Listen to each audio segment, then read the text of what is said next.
Hello, I'm Dr. Andrew Sargent. Welcome to my course, 101 Most Misunderstood Verses. We're coming to you today from Sacred Fire Church in Bellevue, Florida. Come on by.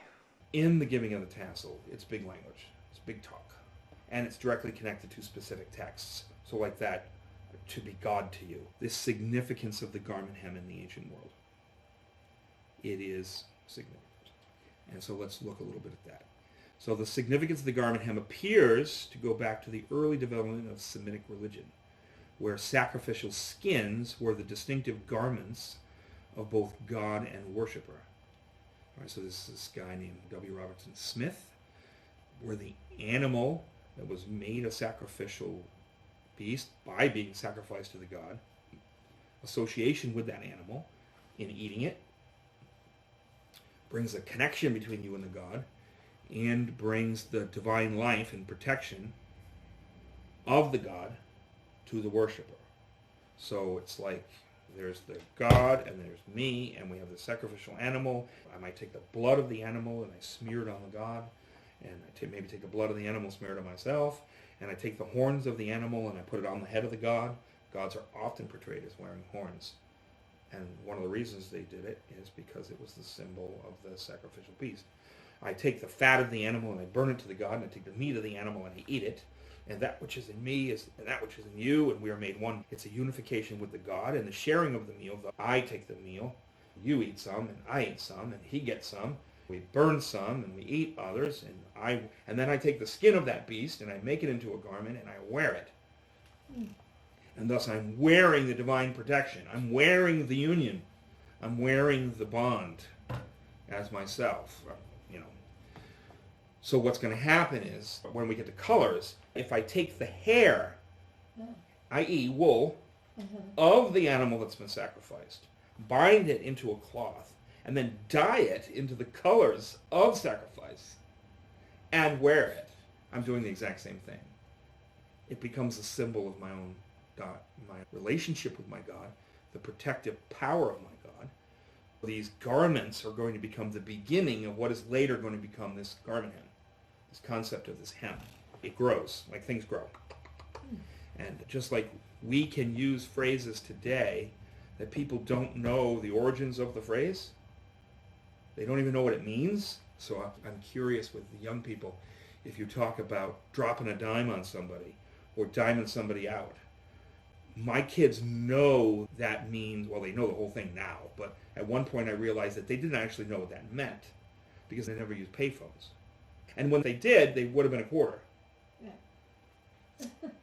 Drop a quarter on. So to dime somebody out or drop a dime on somebody means you go to the local payphone, drop in a dime, call the police, and tattle on them. My kids knew what it meant to drop a dime on somebody and to dime somebody out, but had no idea where it came from.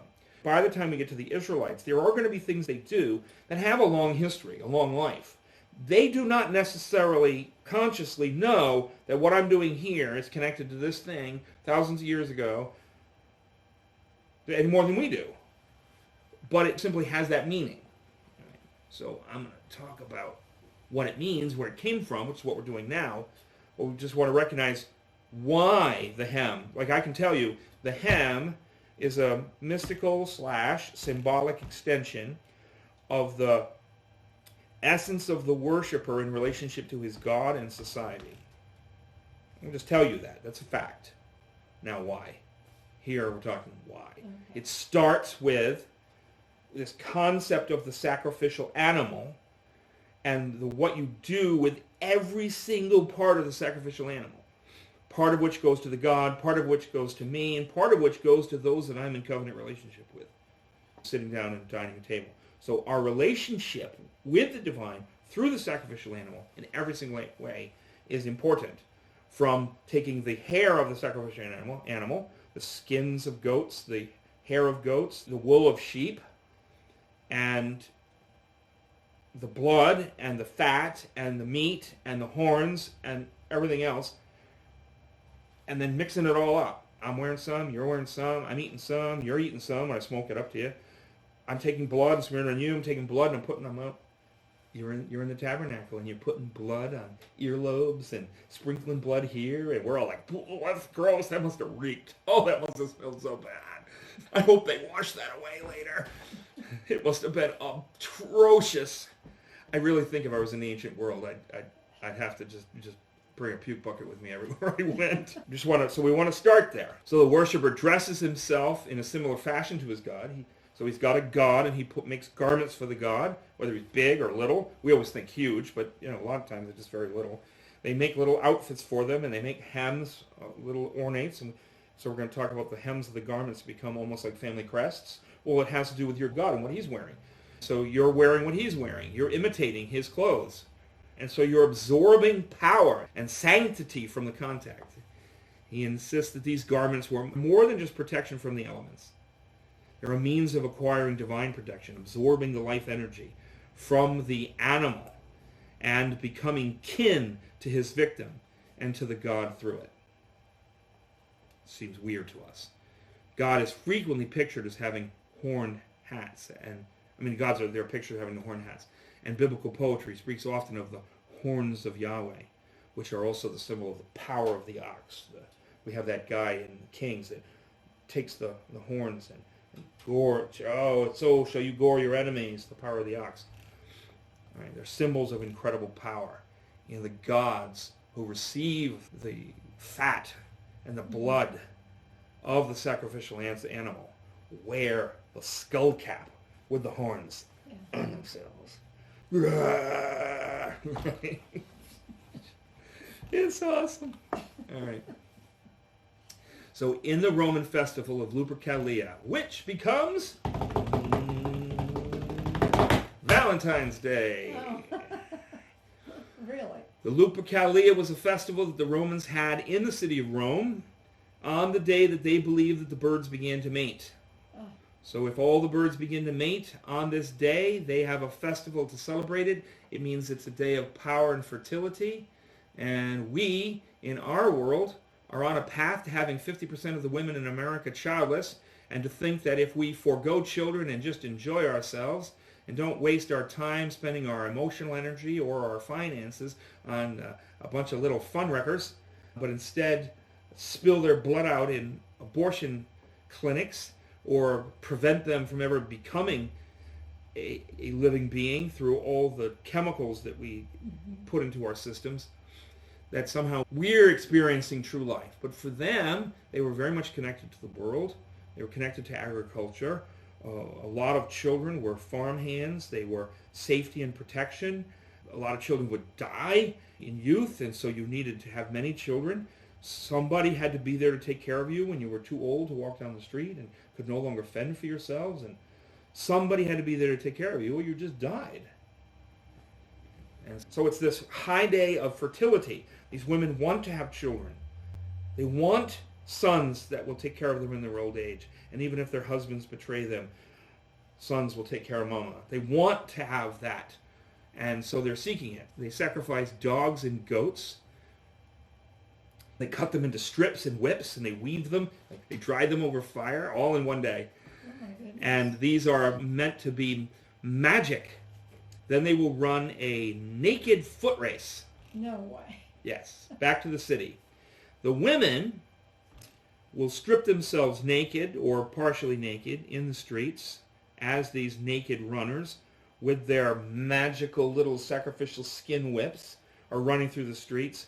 They will beat the women with the whips. The women want to be beaten. They cast themselves before the men, beg to be whipped with all of these magic cords, which this is a magic day. Fertility is in the air. And so they whip them. And they're not dry. They're wet. They were maybe dried a little bit, but it's only been a day. These not long, cured, leather, rip-you-apart whips. And I'm sure they're not whipping them hard. It's all meant to be a type of sexual play. And then they all pull in behind the runners. This is as I understand it, having researched it a bit. And they run with the runners, who are drunk as skunks, and they go back to the city and they have a massive orgy. What culture is that? Romans. That's the festival of the Lupercalia. All right, but you get the idea. There's an association, a connection between the sacrificial animal And of course, even the atmosphere of the birds are mating, and the people are... Now, the tzitzit could be drawn into the picture through the early edgings of these worship garments. So that's the whips. But then you take these worship garments, the men would wear the dog skins and they'd make whips out of the rest. So you have this association of these garments that are supposed to have magical power, and they would have amulets that when women began to have their menstrual cycle, they would be separated from the community. In a lot of communities, they would have like tents where you would go to, and all the menstruating women would just be there. And it wasn't like today where you just went about your business. You had a week off and stayed in the tent. Because of the whole element of blood and the magic associations of fertility, and of course having the menstrual cycle means not pregnant. I'm not trying to be gross here, but if you're going to study the Bible, you're going to have to dig your fingers into the soil of the ancient world. There's a lot that we would consider radically indecent.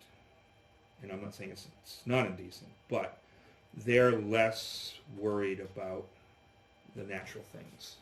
Today we're all like, I don't care about the farmers. I get my food from the grocery store. We're so disconnected from the natural course of our lives. So they would wear these amulets that were meant to hem in the... Because if you think about it, menstruating is anti-fertility. And that which is anti-fertility is cursed. And so there were dark associations with menstruation and contact with menstruation blood. The Arabs, remember, were pagans, not Israel. And Israel is going to do certain things because they develop an imagery and symbolism over centuries. And the Israelites do not necessarily know this is the history of this thing that we do. It's just that you do it. In Israel, you had to take a special cleansing 7 days after your last contact with menstrual blood.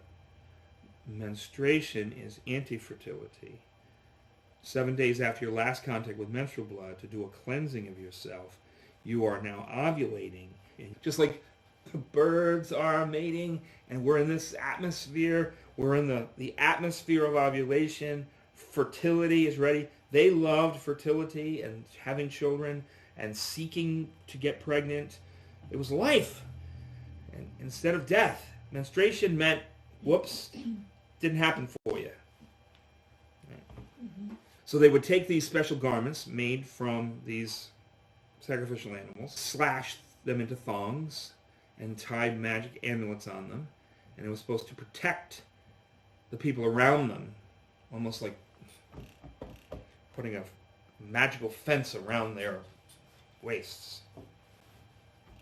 Because remember, it's anti-life, it's anti-fertility. And those kinds of symbolisms meant a lot. Were the Israelites necessarily superstitious on this score? Well, they did struggle a lot with the pagan world and the pagan vision of things. But if they were true Yahwists, then what other people treated as a superstition, they treated as symbol. And as symbol, it had power. It meant something to them. When we're done with all of this stuff, I don't want it to be that I just told you that the hem is a priest symbol. I want you to live that the hem was a priest symbol. I want you to understand how and why the hem was a priest symbol, to be able to make it a part of your knowledge, so that as you're reading the rest of Scripture and stuff like this is coming up under your nose, you go, wait a minute, I bet this has to do with this thing we talked about. I bet you it does. So I'd be up lecturing when I was younger, and my son would go. All right, a couple lectures ago you said this. Now you're saying this. Would I be wrong to conclude this? He's 10. Well, I was so proud. I would go, absolutely right to conclude that. As a matter of fact, I'm about to get that in about 10 minutes. You got there before I got there. Outstanding. The rest of the class would be going, I should have said something. The 10-year-old beat me to it. Now my daughter would also get there, but she would just never speak. My oldest was not super talkative. Yeah. All right, so we're tracing the garments, moving toward the concept of the hem and the religious associations of the hem of the garment. These edges, which would be cut into strips and hung with magic amulets, these magic skins among pagans, magic skins that were made from the animals of sacrificial things. But then it's going to, it will also count if you shave the hair of animals that are dedicated to be sacrificed. And you take that hair, the wool, and you weave it into a cloth. It's going to carry for that too.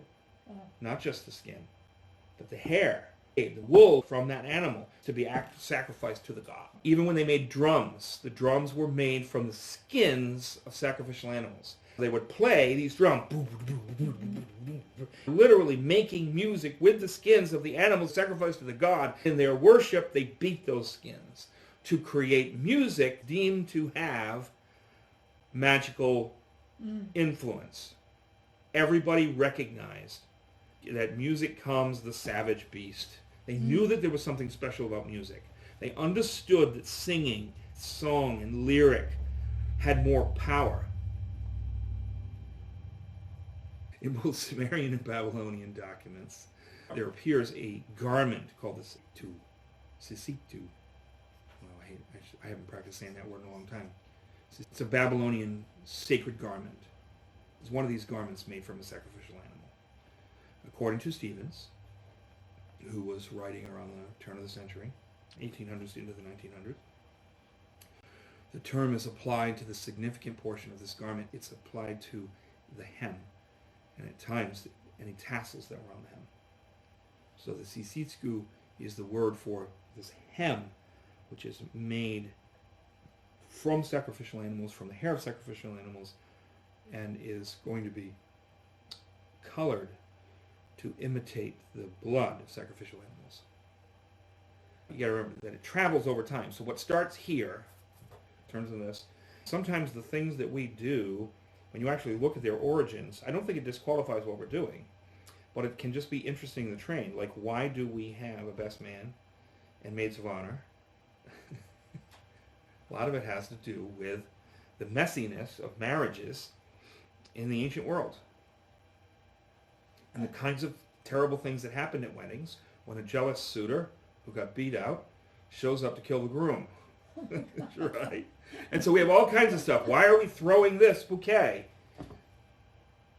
Because it's back in ancient times, everything associated with the bride, she is an image of fertility. The birds are mating. The whole air is filled with fertility. Let's have a festival. So the bride was considered to have a special fertility magic. So people would often come and try and tear things off of her to get a piece of that magic. She would take the bouquet, throw it, and they'd run for it, and she'd run away. Right? This is what I'm hearing. This is some of the reading that I've done. But now, that's not why we do it. There's no remnant. There's not even a fabric of memory or intention in what we do connected to what we used to do. None. So the same thing's going to happen in the biblical world. When we're getting to the period of Moses, David, there's a long forgotten history, but we have a present practice. And the meanings of that practice are what they are, not what they were. So a people of symbolism may practice something because of the symbolism of it, but have no memory or practice or concern or devotion on any level. So we've got to remember that. You start with these garments that are all part of the sacrificial world. Clothing is connected to sacrifices, connected to the association with gods and the protection of the gods, and magic and superstition and ritual. By the time we get to the period of the Bible, a lot of the practices of garment imagery are symbol and messaging, not necessarily magic. Although among the pagans, the magic and the superstition remains. Right. So, like to the pagans, there's deity in the sun. To the Israelites, the sun is a thing made by God to do a job, not a think. It's not a thinking, acting being. The sea is not a demon dragon or even being controlled by a demon dragon. It's just water. And it walks and it does what water does because God made the world. And yet, the imagery and the symbolism associated with these things are still part of their life and their world, even though they don't believe that the sun is a being or that the sea got a being associated with it. That doesn't mean that they don't have symbolism and practices that have that as some kind of an origin. Now, not in the sense that some people in the School of Religions approach tried to present biblical religion as just on the natural flow. It used to be this, but it became this, and it was just all natural, and this is no more trustworthy than what came before it, and it's not the case. Biblical religion is not on the logic train of natural religious growth. Biblical religion stands diametrically opposed in every conceivable way to the worldview that gave birth to paganism. It is not a long distant cousin or descendant. It is an intruder in the world. God broke into pagan history and planted his word and his spirit in order to reclaim man for his purposes, the purposes for which he made man. And it's a breaking into history. It's a big stop sign. Let's knock it off. This is nonsense. And although the people that were given this messaging in terms of Yahweh and the prophets of Yahweh often struggled with the worldview that was around them, doesn't change the fact that the biblical worldview it's a recovery mission for the way God made the world to be and made the world function. For the Hebrews, the hem of the garment seems to be a mystical / symbolic extension of the individual, particularly in relationship to his God, and thus it works its way into a number of religious, political, social, ritualistic, and financial institutions. The hem is important in all of these different areas. So let's talk a little bit about that. So the mystical symbolic representation of a man in relationship to his God, because its association is to the concept of the garments as made from sacrificial animals, and thus are part of the relationship that he has with his God. And so, of course, to strip a man naked is to leave a man in an unprotected condition, not just from the environment, but from spiritual forces as well. It was used in marriage and divorce, where wealthy wives would wear hems that matched their husbands, just as their husband was wearing hems that matched their gods. Poor people, no doubt, were not able to really participate in this, but this is part of the life of anyone of substance and significance, anybody that had the money to enjoy the privileges of these symbols. It was inheritance and disinheritance. They used to sew money into the hems of their garments. For a son to have his garment taken away was a symbol of disinheritance. To be given a garment was a symbol of inheritance or re-inheritance. So here's Adam and Eve. They've fallen into sin. The whole world is cursed on their behalf. And God gives them garments. He clothes their nakedness. Now, obviously, Adam and Eve were not sitting there going, oh, I recognize the long history of this symbol as a re-inheritance issue. But the people who are reading the story recognize it. It had a very practical and physical relationship to that moment of receiving the garment from God. It's that olive branch extended to them. He's not done with them. He will restore. He will fulfill his purposes and his intentions. The hem was used in incantations of blessing and protection. Kings would take the garment hems and cut them into pieces and send them to temples around the land, and they would take the garment of the king and do incantations over to protect him. They would do the same thing in exorcisms. They take a man's outer garment and do magical rituals over the hem of his garment in order to drive demons out of him. Now remember, we're in pagan world here. But pagan world sometimes bleeds over into Israel world in terms of symbol and practice, not in terms of worldview and superstition. Right. Pagan manipulation through the grabbing of the hems. You could seal a covenant through the grabbing of a hem. by seizing a man's hem, you could bring yourself under his protection. To be covered by a man's garment was a symbol of being brought under his authority and power. Right? Because you could make covenant appeals with it. It's a humiliation to make a covenant appeal by throwing yourself on the ground and grabbing a man's hem. But it was better than starving. When the issue was serious enough, your public face was not as important as getting what you needed for yourself or your family. All right, so it plays a key role in a lot of texts. We've got David and Jonathan who Jonathan strips off his garments and gives them to David. A powerful symbol which we've talked about before, in which Saul's house is constantly losing clothing. David and his house are constantly gaining clothing. This is David and Saul. David cuts off Saul's hem in the cave. Adam and Eve receive garments after they're driven out of the garden. You have marriage proposals in both Isaiah and Ruth that involve a covenant grab and a covenant appeal. Spread your hem over me. All right. You have covenant appeals with Saul, who grabs Samuel's hem, which is what the whole substructure of the last few lectures have been, looking at the Saul instance. You have the same thing happening in the book of Isaiah, where people come and grab the hem. You have the woman trying to grab a hold of the hem of Jesus with her issue of blood. We have Malachi, in which you have predictions. If the Messiah is God's man, and if the hem is a mystical extension of his identity in relationship to his God, then there will be healing in his hem. The Son of Righteousness will rise with healing in his kanaf, his wing, or his fringes, in his hem. Right? You have the bequeathing of healing in Mark as people line up and all request to grab a hold of Jesus' hem. You have the Pharisaic pomp. They make their hems broad and their tassels long. You have the use of clothing in death rituals, which the tearing of clothes, the ripping of hair. Now, why do they tear clothes and rip hair? If you ask them why they did it, they might say X, Y, and Z. We can study the history of death rituals and know that the reason in the history of death rituals was A, B, and C. Is that you, in your grief and your sorrow of a loved one who's going on, you covenant with the dead. And so they would cut themselves and take the blood of their own head, and they would smear it on the face of the dead.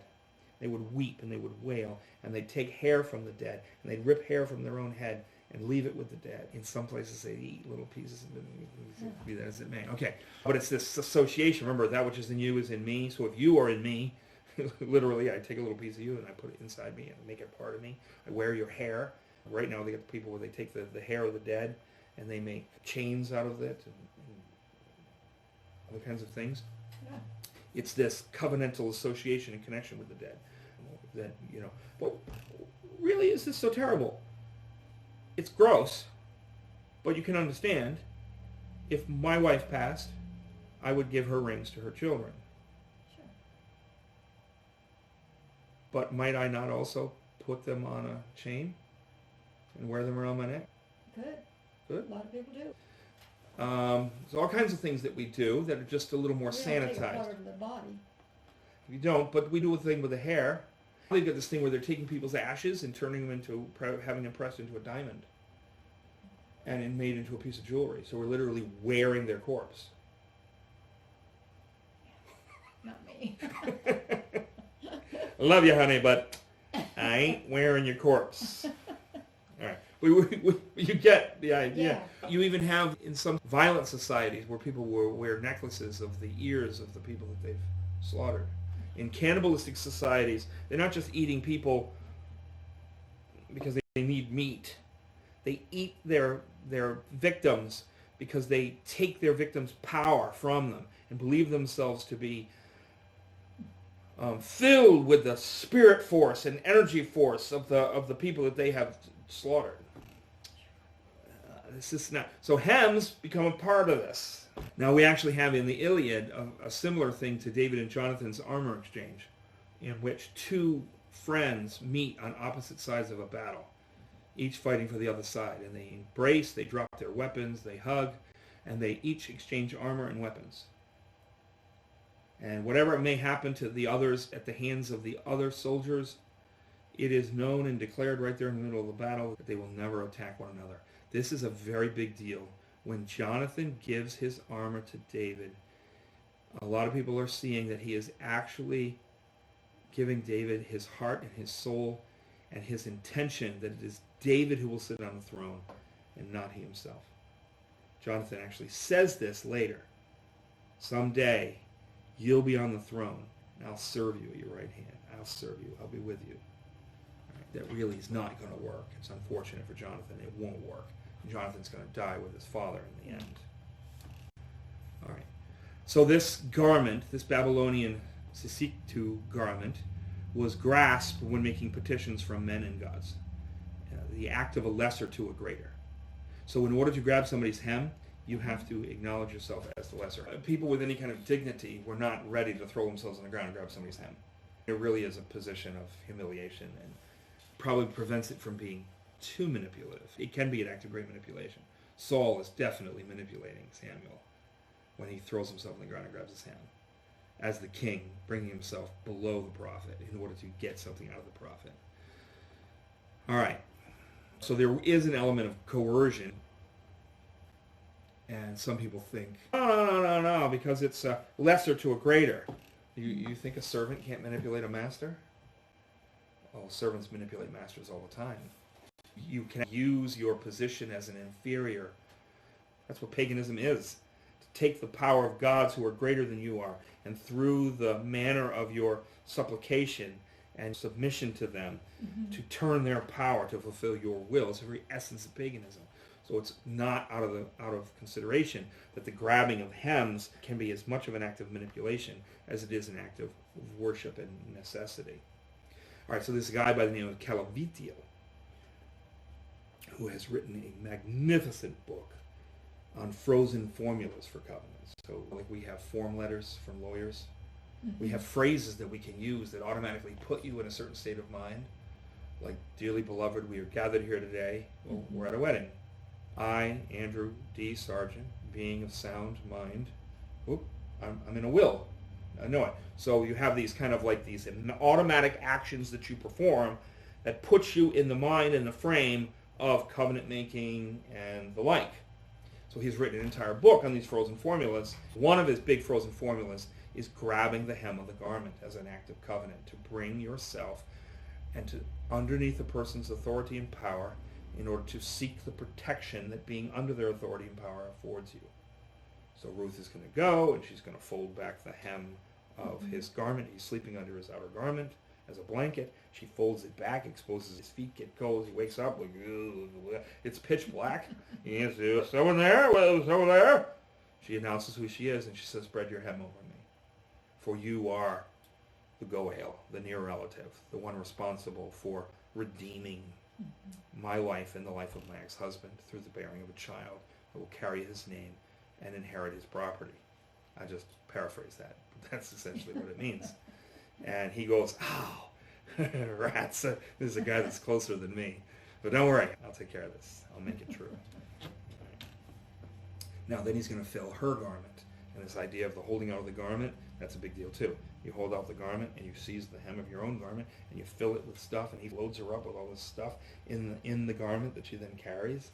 Oh man, there's so much imagery here with the garment. This is not just, we throw clothes away, they get a little tight, we give them away, they're free everywhere. Clothing was expensive.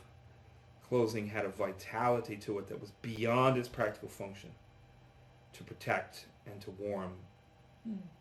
Way beyond that. All right, so the hem is used in marriage and divorce, inheritance and disinheritance, incantations of blessing and curse, demonic deliverance, invalidating prophecies. A prophet would give a prophecy, and he would take some of his hair, take some of his own blood, and put it on the document, and he would take a piece of his own clothing, his hem of his garment, a piece of it, and bind it together with the prophecy to tie his soul covenantally to the fulfillment of the prophecy, which could become a curse upon him if he's cheating and lying. You used it to secure promises, to seal business contracts.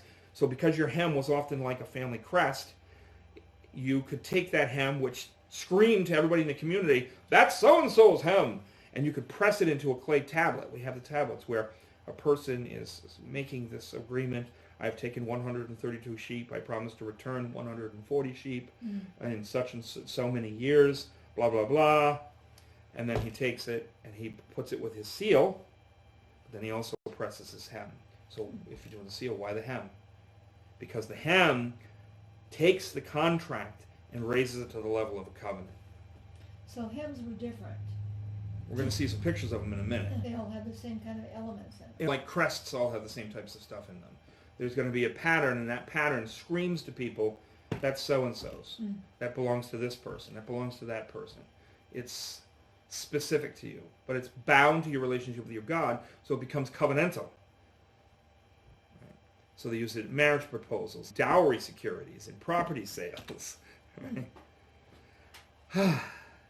Psalm 36 and Psalm 91, hem or hen. There's going to be a bunch of them. So what we have is this phrase in numerous places in the Bible, in the idea of under the shadow of your wing. The word wing, bird wing, is also kanaf.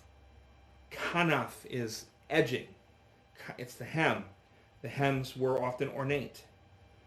Often, if you had any kind of money, they were bound to your association with your God if you were a pagan, but just symbolically to your God if you were an Israelite. So we have all these phrases that talk about this idea of the shadow of your wing. And if the word wing is kanaf, is also hem, then are we talking about hem image or bird image in all of these passages that talk about coming under the shadow of Yahweh's kanaf, his wing, / hem? I don't think I get into it in this one. There's this wonderful study that you can do, and it has to do with the word kanaf, which means hem, but bird wing, is that in every single place you find it, you have to ask yourself, what does kanaf mean here? But there's another word, and that's kaf. That's the word hand. Now, yad is the word hand that means this. You got the arm, you got the hand, you got the palm, which is not just this, but is this. Same thing on the feet. You got the feet are from the knees down, but kaf are from the ankles down. Okay. All right. So kaf can also mean kanaf. Okay. So you've got this possibility in every single place that you see the word kaf, and it's because it means this and this. It can be all over the place. And in any given text, ask yourself the question, is there a chance that in this text, instead of meaning this, it means hem? And meaning hem draws some very powerful associations in it. But one of the big texts in terms of this question that we're going to ask ourselves, kanaf, hem, is when Moses asks to see the face of the Lord. He said, no man can see my face and live. I'm going to put you in this little crevice, this cave-like thing in the rock, and I'm going to cover you with my kaf, my hand, or my hem. And I'm going to have my glory pass before you. And as the glory passes before him, he hears the sound of the Lord. He's covered in the kaf of the Lord. And he hears the Lord declaring himself and his nature, who he is. And then Moses is allowed to look after the Lord just takes it all away. And he sees the afterburn of the effect of Yahweh, just letting a little piece of himself peek out into the world. In the Psalms it says that the seas pull back in terror at the revelation of God. The mountains melt like wax before him. So he's just set the world on fire. And Moses is allowed to look, and Moses' face glows terrifyingly with the impact of the afterburn of the revelation of God, having been protected by his kaf, hand, or the hem. Now, you go, doesn't matter. Well, it does gain some significance when you understand the nature of what it means to come underneath someone's kanaf, when it comes underneath someone's hem, to be brought into that kind of protective position, that protective power. After Elijah kills the prophets of Baal, he goes running. Jezebel says, may the gods do so to me much worse if I don't have your head on a pike by tomorrow. I'm paraphrasing. So he goes running, and he's running, and he's running. And he gets exhausted, and the angel of the Lord comes to him. Dude, you need a snack and a nap. He gives him some. And then he goes in the strength of it, and he keeps going. And where does he go? He goes to the mountain where Moses was, Oh. and seems to be suggestive that he goes into the very cave in which Moses hid when the Lord revealed himself to Moses. And he stays in that cave, and he waits, and he prepares a big speech for God. I've served you, and I've done all this stuff, and I'm the only one left. I'm all by myself, and you let me down. God appears to him there. He rends the mountains, tears with his wind. He is coming in full storm theophany, this unveiling glory presence of God. Now, this is the one we've already done about the still small voice, which is not a still small voice, but is a crushing and breaking voice. Remember, the words that we translate still and small have a double meaning. They can be used for that which makes something small and fine, that which pulverizes, or that which has been pulverized. So if I had a spider and this book, which, by the way, this book is Pritchard's Ancient Near Eastern Pictures. A lot of the hem stuff we're talking about today, you can look through tons of pictures from the ancient world and get visuals of some of what we're talking about. But if I took this book and I smashed that spider, I could use that phrase, still small, for the book, which renders spider, or for the spider who has been rendered, use the same phrase. So the question is, in the text, are we dealing with that which crushes or that which is crushed? And I think contextually, given that we're dealing with a storm theophany, we're looking at that which crushes. And the reaction of Elijah. Now, in the two stories, this is a really big rabbit trail here. In the two stories, the connections between those two stories are extreme. It is very obvious. If you ever get a chance to hear Melody teach on Elijah, she does a fantastic piece on the connection to these two stories. So, just as Moses is put, when he's in the cleft, he's covered up by the cough of God. When Elijah goes to leave the cave to confront this voice that has come to him, he takes the mantle, his garment, and he covers himself in his garment. And so he doesn't look. He goes out to confront this storm theophany, this theophanic wonder of the revelation of God that is ripping the world to pieces around him. He covers himself in his own garment when he goes out to confront him.